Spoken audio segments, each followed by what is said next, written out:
পুরনো হারিয়ে যাওয়া ট্র্যাডিশনকে স্মরণ করে এই শীতের অন্তত একদিন নতুন মরশুমি সবজির সেদ্ধ, গরম ভাত এবং শীতের বড়ি ভাজা দিয়ে রোদকে পিঠে রেখে ডাইনিং রুমের বিলাসিতা ছেড়ে যে কোনো রৌদ্রযুক্ত স্থানে পরিবারের সকলের সঙ্গে খাওয়ার অনুভূতি সত্যিই আলাদা ও অনন্য।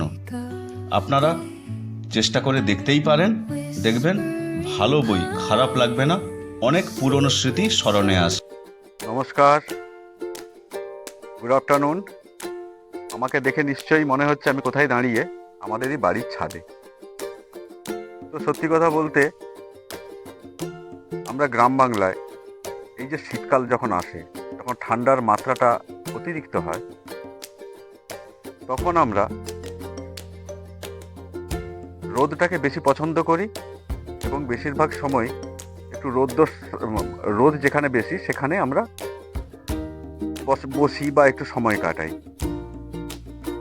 তার সঙ্গে অন্যান্যভাবে আরেকটি অংশ জুড়িয়ে থাকে, যেটা হচ্ছে রোদে বসে খাওয়া দাওয়া সারা। আজ সত্যি কথাই ডিসেম্বরের আজ 6 তারিখ, তো ঠান্ডা ভালোই পড়ে গেছে। তো আজকে আমাদেরও একটু ইচ্ছে হলো যে আমরাও আজকে ছাদে যাই, ছাদে গিয়ে আমরাও আজকে দুপুরের খাবারটা আজকে আমরা ওখানে করব। তো আজ যেহেতু আমাদের শনিবার, আমরা অ্যাকচুয়ালি নিরামিষ খাই শনিবারটায়। তো কি হলো না হলো তো একটু আপনাদের সঙ্গে শেয়ার করি, দেখতে থাকুন ভিডিওটা।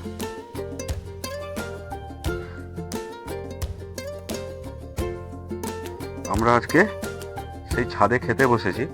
তো কী সব হয়েছে একটু জিজ্ঞেস করি আগে। আজকে তো শনিবার, আজকে আমাদের ভেজ। কি হয়েছে? গরম ভাত, আলু, শিম, বেগুন, টমেটো আর বড়ি দিয়ে লঙ্কাকে তেলে ভেজে মাখা, আর এটা ধনিয়া পাতার লম্বা লম্বা করা, আর সয়াবিন আলুর তরকারি। ভালোই। শনিবার সোনালি রোদ পিঠে নিয়ে প্রহরিক খাওয়া দাওয়াটা আর সেরেই ফেলা যায়। আমরা এসে গেছি, খাওয়া দাওয়া করি। দেখা হচ্ছে পরের ব্লগটায়।